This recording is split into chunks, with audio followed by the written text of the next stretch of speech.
et à notre sécurité. Grâce à leur équipement perfectionné, leur connaissance du comportement humain On essayait de perturber son mode de pensée. et leur nerf d'acier. Ce sont les forces policières. Mais le plus grand défi d'un policier est d'assurer sa propre survie sans faire de victimes. Quand des vies sont menacées, la technologie peut-elle déterminer qui échoue et qui pourra continuer à se battre le lendemain? Notre équipe de scientifiques testera les armes les plus sophistiquées dont disposent les agents de la paix. En plein dans le mille. Avec une animation 3D de pointe.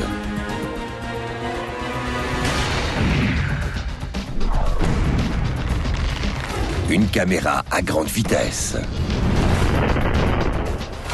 Et une technologie sans fil innovatrice. Nous vous présenterons certaines des armes moins létales les plus puissantes des policiers en dévoilant les secrets de la science. Des super flics.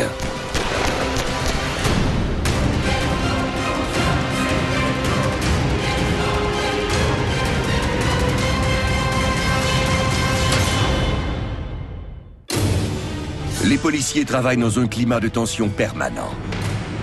Des drames menacent leur vie et celle des autres au quotidien. Leur objectif est simple, dénouer les crises sans faire de victimes.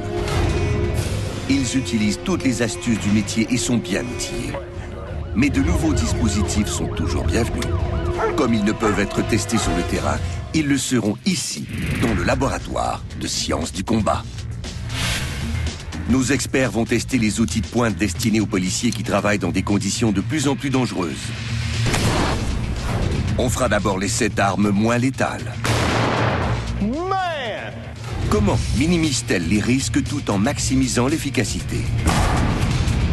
On tentera ensuite de comprendre pourquoi l'un des outils les plus simples des policiers demeure l'un des plus intimidants. On testera également l'équipement de protection le plus précieux des policiers. Et finalement, une équipe tactique sera chargée de la mission la plus dangereuse qui soit. Une prise d'otage avec des suspects armés. Tout ça pour répondre à une simple question. Quelle est l'arme la plus puissante que les policiers ont à leur disposition quand des vies sont en danger? Notre premier test concerne les armes paralysantes qui permettent de neutraliser un suspect sans le tuer. Sous la supervision de Cindy Burr, notre équipe d'experts évaluera l'efficacité de ces outils tactiques.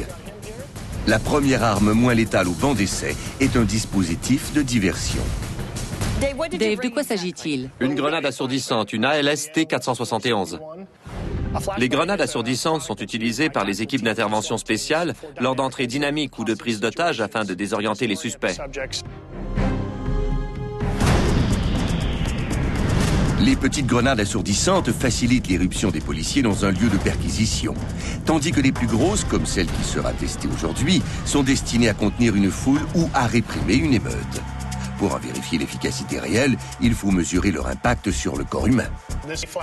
Cette grenade contient 40 grammes de poudre éclair avec un peu de poudre de titane. Quand elle explose, le bruit assourdissant s'accompagne d'étincelles. Il faut donc être conscient des risques d'incendie.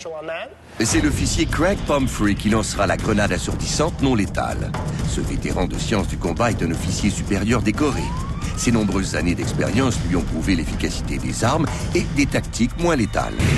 Afin de vérifier la puissance paralysante d'une grenade assourdissante, l'officier Pumphrey va lancer le projectile et se mettre à l'abri.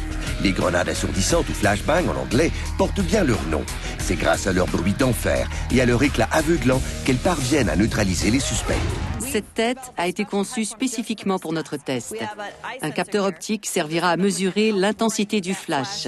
Et un capteur sonore nous donnera le niveau de décibels précis de la déflagration. Un mélange combustible de produits chimiques se trouve à l'intérieur de ces cylindres de métal, dont de l'aluminium, du magnésium et du perchlorate de potassium. L'expert en armes moins létales Dave Dubé dirige l'expérience. C'est parfait. Une fois prêt, on fera un compte à rebours de 3, 2, 1. À 1, Craig va s'avancer et lancer la grenade. Tout le monde va porter des lunettes et des protecteurs d'oreilles. Craig aussi, bien sûr. Et quand ce sera fini, j'annoncerai la fin d'alerte. Les méchants n'ont habituellement pas de protection. À quel point la grenade perturbe-t-elle les sens d'un humain non protégé? C'est ce que révéleront ces capteurs. Ok, Craig, à toi de jouer. D'accord. On t'attend de ce côté-ci. Ok, t'es prêt, Craig? Prêt. Ok, c'est parti. 3, 2, 1, lance.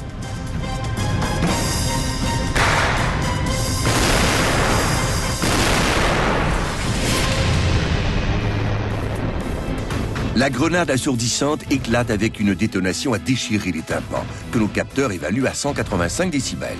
En guise de comparaison, un marteau perforateur atteint un niveau de 100 décibels seulement. 50% des individus exposés à un tel bruit auront la membrane du tympan perforée, ou le tympan crevé si l'on veut. C'est ce qui arrive une fois sur deux, tout dépendant de la distance. Plus on est loin de l'explosion, moins le bruit est fort et moins le risque de blessure est grand. Et l'intensité de la lumière est tout aussi violente. Les capteurs ont mesuré 29 375 kilolux. C'est l'équivalent de 3 millions de chandelles brûlant à 30 cm des yeux. Waouh, c'est aveuglant. Oui, c'est une énorme quantité de lumière. Les effets sont de courte durée, mais ils sont néanmoins dévastateurs. Les données recueillies par notre technologie de pointe vous placent dans les chaussures de la victime et dans sa tête.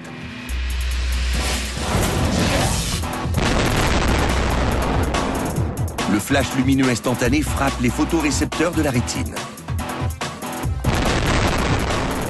Comme mécanisme de défense, les pupilles se contractent et les paupières se ferment instinctivement. Mais il est trop tard. Les cellules sensorielles de la rétine continuent d'envoyer les mêmes informations au cerveau. L'aveuglement total dure entre 6 et 8 secondes. Voilà pour le flash. Maintenant, le bruit assourdissant.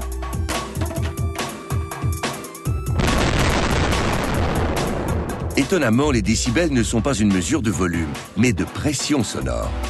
185 décibels représentent une onde de choc de pression qui peut facilement provoquer la rupture d'un tympan. Les ondes traversent l'oreille moyenne avant de déferler dans les canaux semi-circulaires de l'oreille interne. Le liquide que contiennent ces canaux est essentiel à notre équilibre. Quand les ondes de pression perturbent ce liquide, on perd l'équilibre. Une grenade assourdissante aveugle. Assourdi. Et étourdi. Ces quelques secondes de confusion permettent aux policiers d'avoir le dessus sur leur suspect. Je peux maîtriser et menotter quelqu'un en 6 à 8 secondes. Et dans la plupart des cas, je peux arriver à le faire sans le blesser. Un autre type de technologie moins létale dont les policiers se servent fréquemment est ce qu'on appelle les munitions à énergie cinétique. En fait, ce sont de simples balles en caoutchouc. Ces munitions sont conçues pour être non pénétrantes.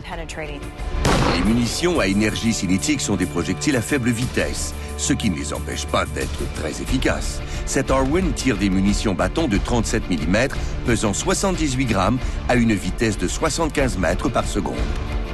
Pour vous donner une idée, plusieurs projectiles atteignent une vitesse de 600 mètres par seconde. À 75 mètres par seconde, on peut donc dire que ce sont des munitions à faible vitesse. Elles assomment et causent de la douleur, mais elles sont non pénétrantes. Craig, c'est le moment de tester l'effet contondant de ces munitions bâtons. J'aimerais que tu vises ce petit rectangle. Sont-elles efficaces? C'est ce que cette cible nous dira.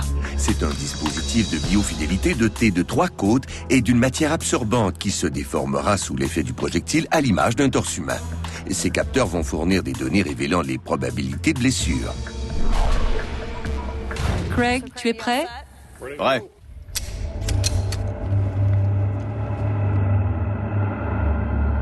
Ok, à mon signal. 3, 2, 1, tire.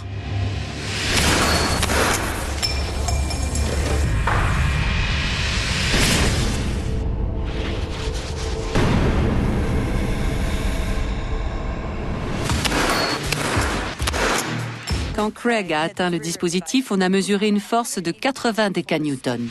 La munition a offert une performance parfaite. Son impact est suffisant pour immobiliser le sujet, sans toutefois fracturer les côtes. Mais le risque de mortalité n'est pas inexistant. Voilà pourquoi les policiers préfèrent qualifier ces armes de moins létales au lieu de non létales. À une faible distance, quand un projectile atteint une personne au thorax, les risques d'hémorragie interne sont grands. Des blessures internes peuvent survenir, mais nos données indiquent que les probabilités sont faibles. En résumé, on a un indice de viscosité d'environ 0,3. C'est la réponse du corps à un impact.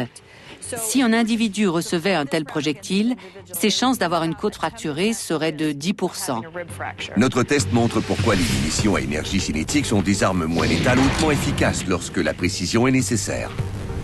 Peu importe le degré de fureur du suspect, ce projectile va le neutraliser.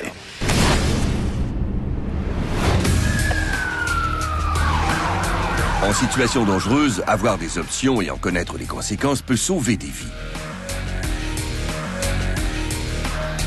Voici l'une des plus récentes armes moins létales très polyvalentes, pouvant servir en toutes circonstances, allant d'un simple affrontement à une violente émeute. Voici un système d'intervention spécial appelé le T6. C'est un canon à eau portable qui fonctionne simplement avec de l'air comprimé et de l'eau. Carl, tu vas tirer le T6 directement sur la membrane TechScan. Ensuite, je vais recueillir les données pour évaluer avec précision quelle est la force nécessaire pour défoncer cette porte. Cette membrane TechScan faite sur mesure est munie de dizaines de capteurs individuels de pression qui recueilleront les données d'impact 100 fois par seconde. À quelle distance est-ce que je tire? Plus je me place loin, plus la quantité d'énergie transférée va se disperser dans l'air. Commençons à 1,8 mètres. D'accord. C'est une arme inoffensive pour l'environnement. Le canon ne demande que de l'air comprimé et de l'eau sans aucun explosif ou amorce. Il peut pousser 1 litre d'eau à une vitesse de 158 mètres par seconde. Cette arme moins létale est une option tactique fréquemment utilisée lors d'émeutes, de même qu'en prison. Je suis prêt. OK. D'accord, ça y est. 3, 2, 1, tire. Je l'ai brisé. Je crois que ça a été efficace. En effet, est-ce qu'on a des données pertinentes? Oui, on a des données. À 1,8 mètres de distance, 1 litre d'eau a frappé la cible avec une force dépassant les 220 décanewtons, près de 3 fois supérieure à la force d'une matraque de caoutchouc. Voilà qui est bien suffisant pour défoncer une porte normale.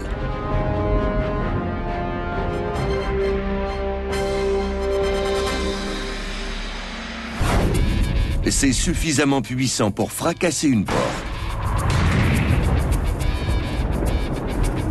Mais contenir une émeute en prison ou neutraliser un suspect agité sont des situations beaucoup plus imprévisibles. Quel effet cette décharge d'eau aura-t-elle sur un être humain? Afin de le découvrir, l'officier Craig Pumphrey se porte volontaire. Le colosse de 1,93 m et 118 kg sera notre cible. Je suis prêt à jouer les cobayes au nom de la science. Je serai la cible du canon à eau. On verra bien ce que ça donne. Craig porte la tenue anti-émeute habituelle, dont un épais gilet pare-balles.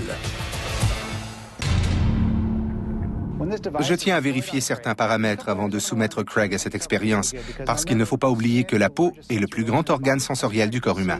J'ai l'impression qu'il s'en sortira avec des ecchymoses et de vives douleurs. Avec la plupart des armes moins létales, c'est l'attaquant qui décide quand arrêter. Cette expérience va nous fournir des données sur la douleur ressentie, sur l'impact de l'eau et sur la force de l'énergie cinétique, parce que l'arme va littéralement faire tomber la cible. 170 grammes d'eau pourront-ils vraiment neutraliser un homme de 118 kilos? C'est ce qu'on va bientôt savoir. Dans quoi est-ce que je me suis embarqué? Es-tu prêt, Craig? OK. À mon signal. 3, 2, 1, partez!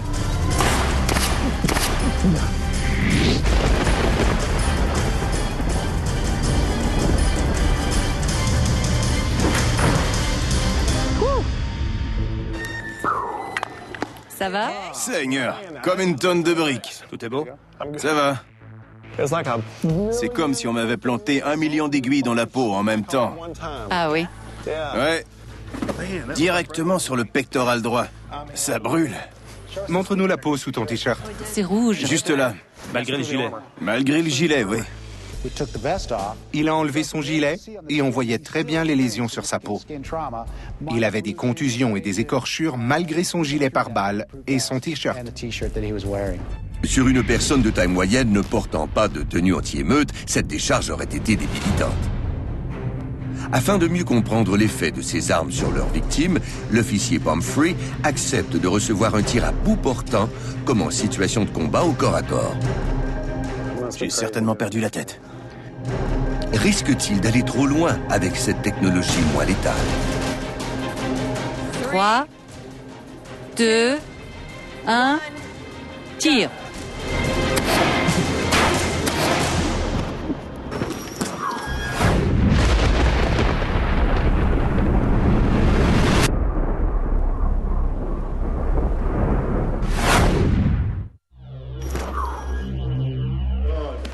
Ça va?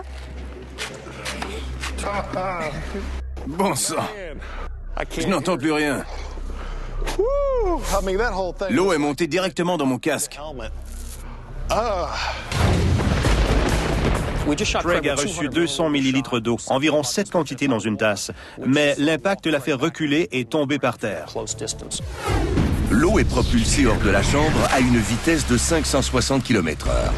L'air comprimé divise l'eau en gouttelettes individuelles, chacune se divisant encore et encore. Au moment où elles atteignent leur cible, les gouttelettes d'eau mesurent à peine 50 à 100 microns de diamètre, comme celui d'un cheveu. Et cette brume propulsée à haute vitesse s'abat violemment sur la peau comme une onde de choc. Une seule gouttelette ne ferait que pincer, mais des dizaines de milliers de micro-gouttes font l'effet d'un mur d'aiguilles, en causant une douleur aiguë. Voici Chino, un berger allemand de 2 ans, et David Reaver, entraîneur de l'escouade canine. Le chien est un animal olfactif. Il se sert d'abord et avant tout de son odorat, qui est plus développé que celui des humains. Sa capacité à distinguer les odeurs est un phénomène qu'on ne comprend pas encore tout à fait.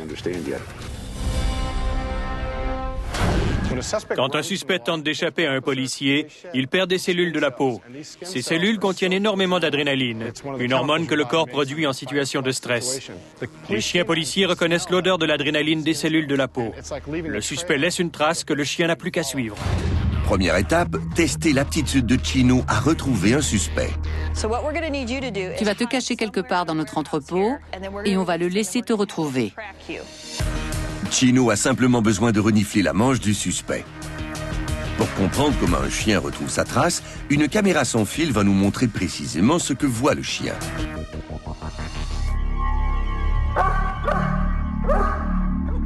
Tu es prêt, Dog? Je suis prêt? David est caché dans l'entrepôt, d'accord? OK. C'est toujours dangereux d'essayer de retrouver un suspect armé qui se cache. Quand c'est un chien qui fait le boulot, le policier évite de mettre sa vie en danger. C'est le service de police. J'ai un chien policier avec moi. Le chien va vous chercher. Quand il va vous trouver, il pourrait vous mordre. Si vous vous rendez maintenant, on ne lâchera pas le chien. Pour localiser un suspect, Chino ne se sert pas de sa vision.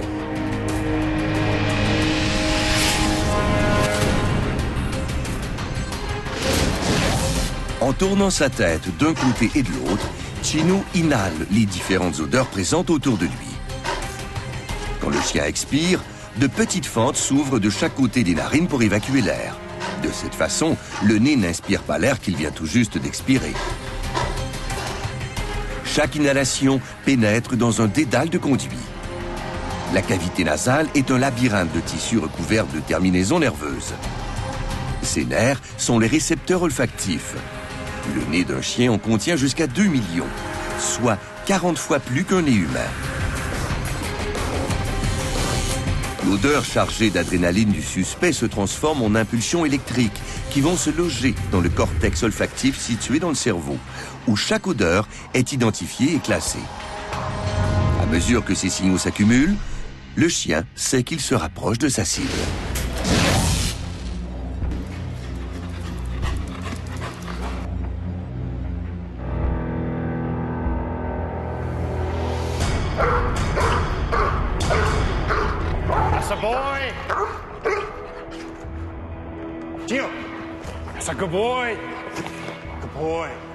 La filocaméra révèle la géométrie de recherche connue sous le nom de cône de détection olfactive.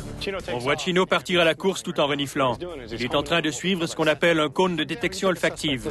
Prenons par exemple un suspect qui traverse un terrain de football en courant. Il part d'une ligne de but jusqu'à l'autre. Quand on relâchera le chien, il ne courra probablement pas en ligne droite. Il fera des zigzags comme on le voit sur la vidéo. Le chien flaire une odeur et quand il sent qu'il s'en éloigne, il revient sur ses pas. Ces zigzags deviennent de plus en plus étroits et c'est ce qui forme Un cône. un cône d'odeur. Le nez des chiens policiers est leur atout le plus précieux. Mais que se passe-t-il quand le suspect se trouve directement dans le champ de vision du chien? Peut-il attraper un criminel plus rapidement qu'un policier expérimenté?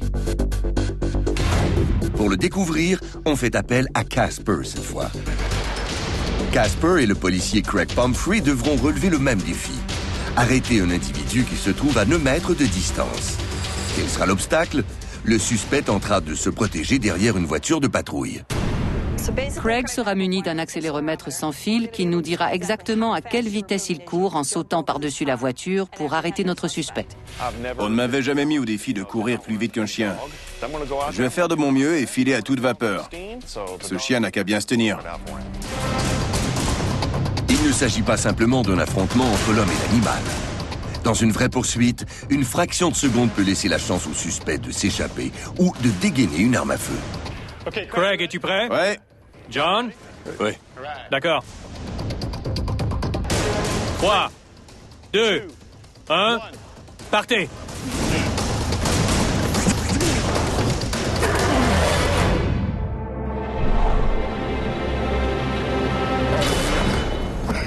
OK, chrono. Ça semble rapide. J'étais surpris de voir un gros gars comme toi sauter par-dessus l'auto. Ouais, il ne faut pas se fier aux apparences. Voilà ton chrono. 3 secondes, 3 centièmes. C'est rapide. C'est au tour de Casper maintenant, d'accord? OK. Les sciences du combat testent lequel est le plus rapide entre l'homme et le chien pour sauter par-dessus un obstacle et immobiliser un suspect à 9 mètres de distance. L'officier Craig Pumphrey a réussi un chrono de 3 secondes et des poussières. Voyons maintenant si Casper, un chien policier, saura battre son rival à 2 pattes. Tout comme l'officier Pumphrey, Casper est muni d'un accéléromètre pour mesurer sa vitesse. Il faut te protéger. David, tu as apporté une tenue spéciale, n'est-ce pas? Oui. Une fois John bien protégé, on verra si ce chien policier neutralisera le suspect plus rapidement que l'officier Pumphrey et ses 3 secondes 3 centièmes. Notre cobaye espère seulement que le proverbe « chien qui aboie ne mord pas » est vrai. Prêt, Dave? Prêt. OK, 3, 2, 1, partez! «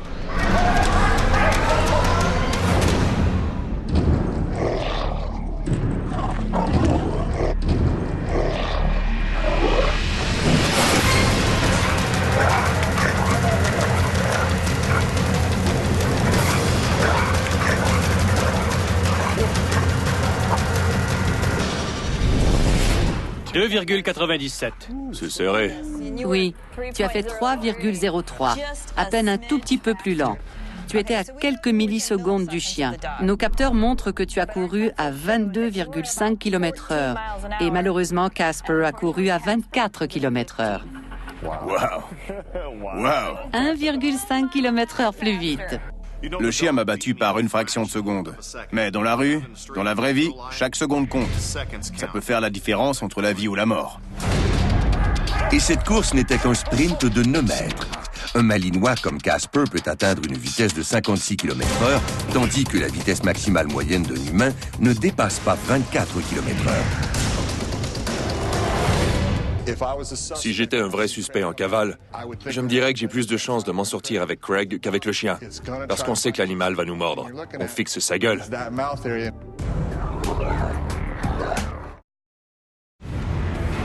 Les policiers disposent de toute une gamme d'options moins létales, allant des détonations au déluge,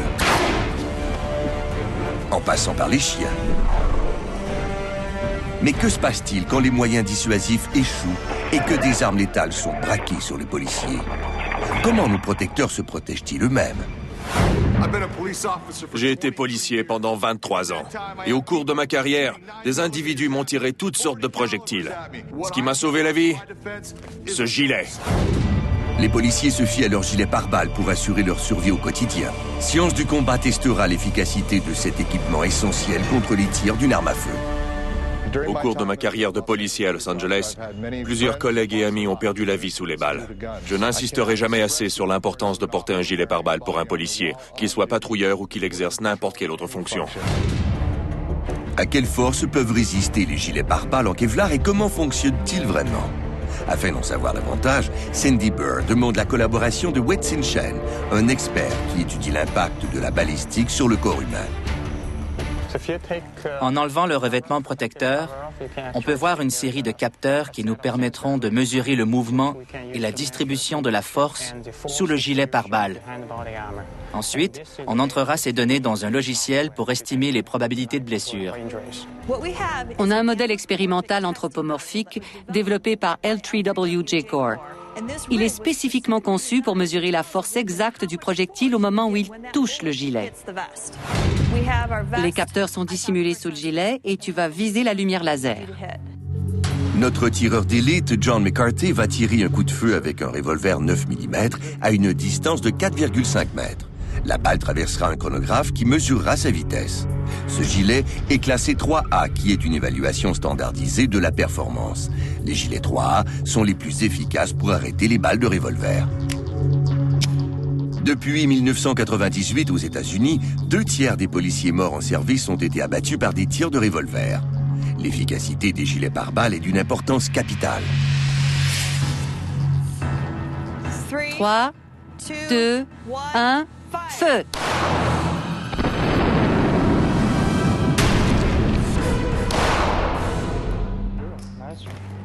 Tu l'as touché juste ici. OK. Voyons la cible. D'accord. Regardez-moi ça. En plein dans le mille.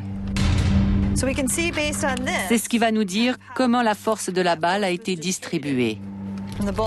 La force du projectile se disperse sur une grande surface, ce qui l'empêche de transpercer le gilet ou le policier. La balle termine sa course dans le gilet. C'est tout un choc pour le corps du De policier. 2 mots, il faut choisir le moindre. Absolument. Comment un gilet pare-balles comme celui-ci parvient-il à stopper la course d'un objet qui voyage à une vitesse de plus de 1000 km/h? Les capteurs de science du combat ont la réponse. À 1030 km/h, ce projectile atteint sa cible en 16 millisecondes. Ce type d'armure n'est pas fait de blindage. Ce gilet pare-balles se compose de 14 couches distinctes de tissu et chacune des couches joue un rôle différent. Les fibres de Kevlar ont une grande résistance à la rupture en raison de leur liaison moléculaire particulière. Au contact du projectile, le tissu se tend et la force commence à se disperser vers l'extérieur à 360 degrés. L'extrémité d'une balle de 9 mm est arrondie comme le nez d'un sous-marin. La pointe de la balle pénètre dans les premières couches de tissu. Mais en ralentissant sa course, la pointe se déforme et elle a de plus en plus de mal à transpercer les couches de tissu qui absorbent son énergie cinétique. La balle décélère jusqu'à une vitesse nulle en 500 microsecondes, ce qui correspond à 500 millionièmes de seconde. Mais le corps ressent tout de même l'impact d'une force de 220 décanewtons, qui suffit pour causer des blessures comme une fracture des côtes ou l'affaissement d'un poumon. La balle n'a pas réussi à transpercer complètement le gilet. Elle s'est certainement logée quelque part à l'intérieur. Certainement. La voilà, dans le gilet. On voit que les fibres sont tendues autour de la balle. Voilà à quoi ressemble la balle après l'impact. Elle est un peu plus grosse qu'au départ et aplatie. Elle a la forme d'un champignon. On obtient 2,4% de risque de fracture des côtes. C'est faible. Ouais. Le gilet est efficace. Expérience traumatisante, mais ça ne met pas la vie du policier en danger. Étonnamment, un gilet pare-balles qui peut arrêter un projectile atteignant presque la vitesse du son aura beaucoup plus de mal à arrêter un objet voyageant à quelques kilomètres/heure. Il existe plusieurs armes contre lesquelles le gilet pare-balles n'offre aucune protection. Afin de tester l'efficacité du gilet pare-balles contre un objet plus facilement accessible qu'un revolver, l'officier Craig Pumphrey se servira d'un pic à glace pour attaquer notre mannequin. On a installé un accéléromètre derrière le sternum pour mesurer la force de l'impact.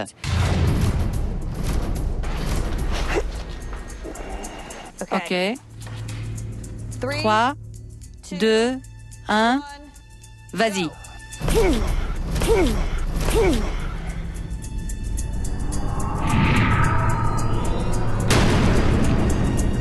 Et puis, c'est pas mal puissant. très puissant. C'est un coup puissant. Il est planté là. Il est bien enfoncé, il a transpercé le gilet. Facilement d'ailleurs. Pourquoi le gilet parvient-il à bloquer un projectile ultra rapide tout en demeurant vulnérable devant un pic à glace? L'extrémité d'un pic à glace est beaucoup plus pointue que celle d'un projectile, ce qui signifie que la force de l'impact est concentrée sur une surface très restreinte, sans oublier sa vitesse radicalement plus lente, soit 25 km/h. L'extrémité a le temps de traverser les fibres de chacune des couches de tissu.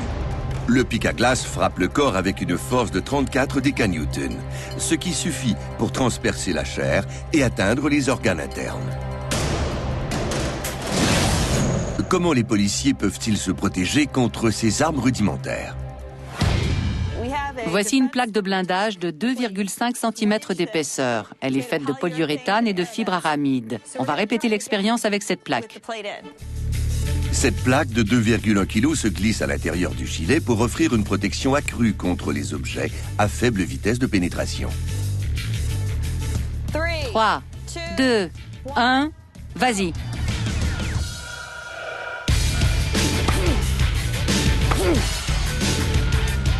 OK, qu'en dis-tu? Je ne crois pas qu'il ait transpercé. Moi non plus. Juste là? On ne peut pas vraiment dire où. On ne voit presque rien. Les 2,1 kilos supplémentaires valent le coup. Ça change tout. Étonnamment, les capteurs ont mesuré une force d'impact de 53 décanewtons.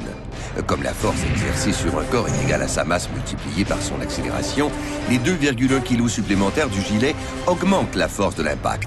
Mais comme la plaque permet de freiner le pic à glace dans son élan, il s'agit d'un compromis plus que satisfaisant. Quand les policiers courent de graves dangers, ils demandent l'aide d'experts. Ce sont des officiers formés en maniement d'armes spéciales.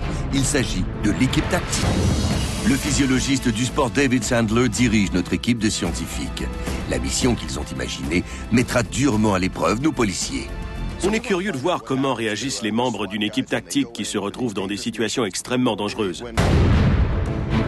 Les policiers de l'équipe tactique doivent apprendre à maîtriser les réactions de leur corps dans les situations dangereuses où des vies sont menacées.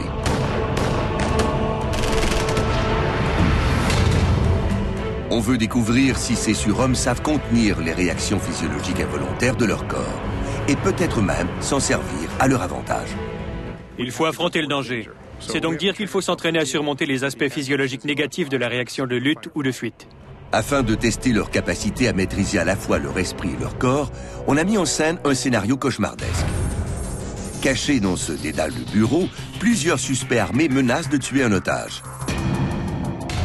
L'équipe devra entrer dans l'immeuble pour localiser et neutraliser les terroristes afin de sauver la vie de l'otage. Tout ça en moins de 60 secondes. Nos suspects seront deux hommes qui n'ont pas l'habitude de jouer les méchants. Et aujourd'hui, ils seront armés et dangereux. Les fausses cartouches tirées par ces vraies mitrailleuses M4 ne sont pas meurtrières, mais elles peuvent causer de vives douleurs. Voilà qui augmentera la perception du risque de nos cobayes. Les deux camps auront les mêmes cartouches. On va tirer pour vrai. Et ils vont nous tirer dessus aussi. Afin de mesurer les réactions physiologiques des policiers, l'ingénieur biomédical Michael Bergen leur fait revêtir un système sans fil sophistiqué qui transmettra les données en temps réel. Ce sont les électrodes. C'est un peu comme une épreuve d'endurance. L'électrocardiogramme mesure l'activité électrique du cœur. Le cœur émet des signaux électriques et se contracte d'une façon très coordonnée. L'électrocardiogramme est un outil de diagnostic pour vérifier la bonne santé du cœur. En plus de surveiller la fréquence cardiaque, on prévoit mesurer la température corporelle de nos sujets, leur respiration et la concentration d'oxygène dans leur sang. Il a une fréquence cardiaque de 89. La ligne verte monte et descend selon sa respiration, ce qui nous permet de calculer son rythme respiratoire. Parfait. Ça va nous permettre de mesurer leurs signes vitaux sans fil, tout ça en temps réel. On veut aussi voir ce que vous voyez au cours de l'expérience. Un dispositif est spécialement conçu pour mesurer les mouvements de vos yeux. C'est ce qu'on appelle un oculomètre. L'oculomètre est doté de 2 minuscules caméras, l'une dirigée vers l'extérieur et l'autre tournée vers un œil. Ce système se sert d'un logiciel de reconnaissance de la pupille pour suivre avec précision le regard du chef de l'équipe tactique. Je vais calibrer la réflexion cornéenne. Si Doug regarde droit devant lui, on verra un cercle jaune autour de sa pupille. On est prêt à calibrer. Regarde le premier point après le S. OK. OK. Maintenant, regarde le point après le W.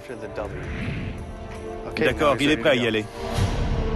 Pour rendre cette mission aussi stressante que possible, le chef de l'équipe tactique aura un défi supplémentaire à surmonter. Doug, il nous reste une dernière chose à faire. Dans ce genre de situation, il est normal d'être gonflé à bloc. Et c'est impossible de recréer cet état de façon naturelle. Afin de générer une poussée d'adrénaline réaliste dans de telles circonstances, le docteur Keller Wortham donne une injection à l'officier Martin. Je vais t'injecter une dose d'adrénaline, une substance qu'on appelle l'épinéphrine. Ton cœur va battre plus rapidement et tes muscles vont réagir plus vite. L'adrénaline est l'hormone sécrétée par le corps lors d'une réaction de combat ou de fuite. C'est ce qui va se produire dans ton corps en espérant que tu choisiras de combattre. Ah oui. Même sous étroite supervision médicale, en respectant un protocole de sécurité rigoureux, une injection d'adrénaline présente un risque. Le plus grand danger de l'épinéphrine consiste à voir le cœur s'emballer au point de provoquer une crise cardiaque. On a pris plusieurs précautions au cas où tu aurais une douleur à la poitrine ou de la difficulté à respirer. On a un défibrillateur automatique ici. Si ton rythme cardiaque se dérègle, je pourrais le ramener à la normale. J'ai aussi une bonbonne d'oxygène si tu as du mal à respirer, une douleur à la poitrine ou bien des nausées. D'accord, t'es prêt? Allons-y. Ça y est. Tandis que l'adrénaline envahit peu à peu son organisme, la technologie de sciences du combat nous emmène à l'intérieur du corps de l'officier Martin pour observer le phénomène connu sous le nom de réaction de lutte ou de fuite. Alors que l'adrénaline jaillit dans le système sanguin de Doug Martin, elle atteint son cœur en quelques secondes à peine. Sa fréquence cardiaque augmente, de même que le volume de sang pompé à chaque battement. Les vaisseaux sanguins se dilatent pour permettre une meilleure circulation dans tout le corps. L'adrénaline ouvre les bronches et les sacs alvéolaires des poumons, ce qui augmente la quantité d'oxygène dans le sang. L'adrénaline permet également au foie de libérer des réserves de glucose, les glucides, qui sont la source d'énergie des cellules du corps humain. Finalement, l'adrénaline provoque la dilatation des petits vaisseaux sanguins des muscles squelettiques. Avec une plus grande quantité d'oxygène dans les poumons et davantage de force dans les muscles, des poussées d'énergie et de puissance sont temporairement disponibles pour quelqu'un qui se sent menacé.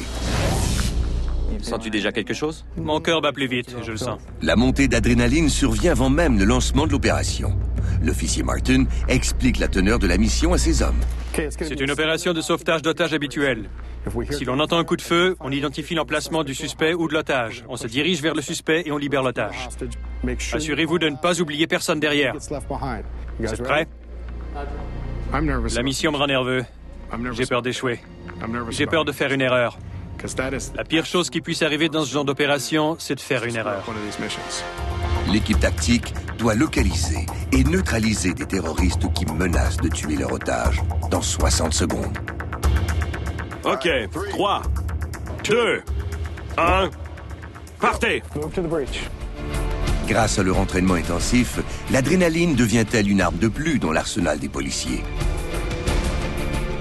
Ou au contraire, leur esprit et leur corps deviennent-ils leurs pires ennemis?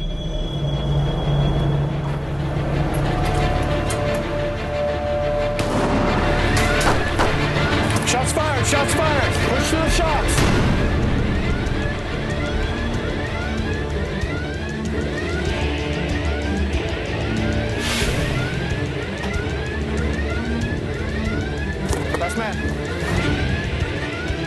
Hook it right, hook it right.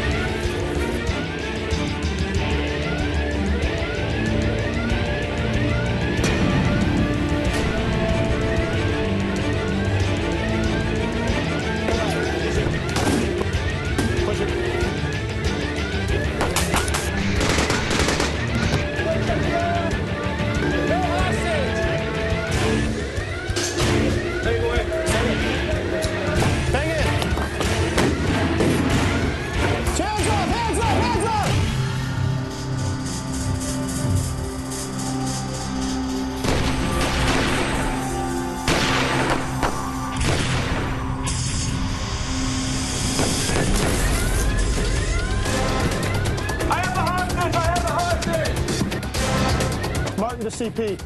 We have the hostage has been located and rescued. The hostage is code 4. All officers are code 4. Code 4 signifie sain et sauf. Les suspects sont neutralisés et l'otage est sauvé. Mission accomplie. L'équipe se rassemble dans le laboratoire pour analyser le déroulement de la mission. La bonne nouvelle, c'est que la mission est une réussite. La mauvaise nouvelle, c'est que l'injection d'adrénaline n'était pas nécessaire. Les données physiologiques recueillies sont surprenantes. Les réactions physiques des autres membres de l'équipe tactique ont été tout aussi fortes que celles de l'officier Martin, même s'il a reçu une dose d'adrénaline supplémentaire. Votre fréquence cardiaque a grimpé en flèche et elle est demeurée élevée pendant toute l'opération. Votre mode de respiration était remarquablement régulier. Une analyse de la vidéo permet à l'équipe de déconstruire et d'évaluer la mission. On voit bien que je regarde au bout du couloir. La fumée commence à obscurcir ma vision. L'un des plus gros obstacles qui nous attendait à l'intérieur. Les 4 membres de l'équipe ont expérimenté des réactions physiques prévisibles, comme une augmentation de la fréquence cardiaque et de la température corporelle. Le rythme respiratoire s'est lui aussi accéléré, mais sans excès. La plupart des gens auraient été en sueur, leur cœur aurait battu à tout rompre, avec une respiration saccadée et un début de panique. Mais les gars, vous êtes restés assez calmes. Votre fréquence cardiaque a augmenté, mais vous avez fait preuve de sang-froid. Certains trucs peuvent nous aider à opérer dans un milieu stressant, comme la respiration contrôlée. On inspire, on retient notre souffle pendant 1 seconde, et on expire.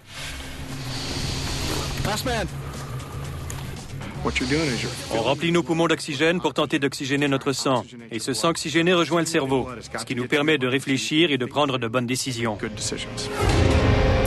Les officiers s'élancent dans le couloir quand ils entendent des coups de feu.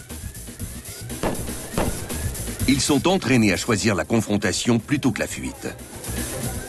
On a suivi le son des coups de feu. Je surveillais les mouvements de mes gars. C'est important de garder le contact les uns avec les autres. L'équipe tombe sur le premier suspect. Mais est-ce un allié ou un ennemi? Quand on essaie de distinguer les alliés des ennemis, il faut étudier leur comportement. Par exemple, le suspect braquait une arme. C'était un agresseur. Il ne faut pas oublier que tout ce que je vous raconte se passe en millisecondes. Ici, l'équipe prend la décision tactique de se séparer. Comme on peut le voir sur la vidéo, le preneur d'otage se trouve dans mon champ de vision. L'adrénaline produit parfois des phénomènes qu'on appelle des exclusions. Une exclusion visuelle s'apparente à une vision télescopique, qui se traduit par une perte de la vision périphérique, tandis que la vision centrale demeure bonne. À ce moment-là, je me disais qu'il fallait que je vise le preneur d'otage. On attendait que la grenade assourdissante explose. Ensuite, on a essayé de perturber son mode de pensée pour le forcer à choisir sa cible. C'était impossible pour lui de nous viser tous les deux en même temps. J'attendais l'occasion pour réagir. Quand je l'ai vu s'éloigner de l'otage, j'ai tiré 5 balles sur le suspect. Et toutes les balles l'ont atteint entre le bassin et le haut du corps. Tu as mentionné la grenade. Quand elle a éclaté, vos fréquences cardiaques n'ont pas augmenté. Mais laissez-moi vous dire qu'ici, pendant qu'on observait les données, on a sursauté en entendant son bruit assourdissant. À la fin de la mission, après avoir annoncé la fin d'alerte,